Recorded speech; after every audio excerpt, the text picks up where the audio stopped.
Pada saya, growth mindset ni selalu kita akan kaitkan dia dengan parenting, anak-anak, keluarga, relationship ataupun business kan. Even dalam buku Carol S. Dweck pun itulah ruangan yang dia kupaskan. Tapi saya nak shiftkan korang berkenaan macam mana kalau kita ada mindset tu, dia memang akan membantu kita terutamanya dalam memandang sisi kebaikan ketika kita ada masalah kesihatan mental ataupun penyakit mental. Growth mindset tu saya akan pastekan di sini. Korang yang belum tahu tentang konsep tu boleh baca konsep dia sementara saya bersama-sama dengan korang lah kan. Okay, so growth mindset ni dia menyebabkan kita akan ada prone ataupun kita akan lebih ada tendensi untuk relearn, learn dan unlearn benda yang kita pernah ada dalam kehidupan kita. So kadang-kadang banyak isu kesihatan mental ni mungkin dia datang daripada pelbagai faktor lah, sama ada faktor keluarga, faktor environment dan bermacam-macam lagi lah. Ini kita boleh dengar kupasan daripada pakar berkenaan dengan hal ni.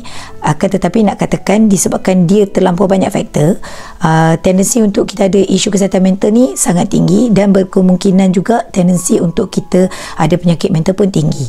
Dan malahan penyakit mental tu dia boleh juga disebabkan genetik, disebabkan environment, external factor, internal factor dan pelbagai lagi kan.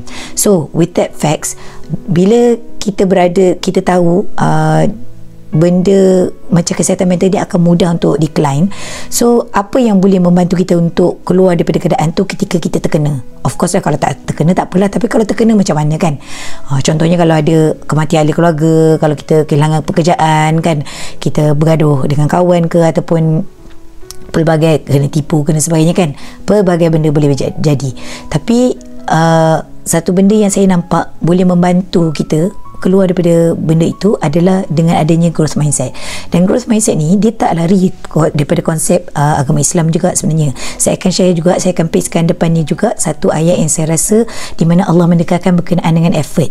So dalam growth mindset ni walaupun of course dia adalah konsep sekular, tapi sebenarnya dia dekat dengan konsep yang diajarkan dalam Islam juga, berkenaan dengan putting effort, berkenaan dengan untuk kita memandang sisi kebaikan, memandang hikmah kan. Benda tu kan ada terkait dengan insight, benda kan terkait dengan bagaimana konsep relearn, unlearn kan, dan keep learning yang diletakkan dalam buku Carol S. Dweck tu.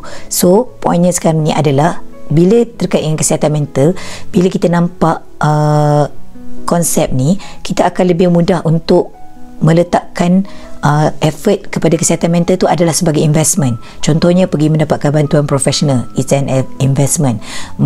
Belajar, mendengar talk-talk daripada pakar, itu adalah investment. Try and out benda yang sesuai dengan kita, practice coping system yang telah diberikan terapis, itu adalah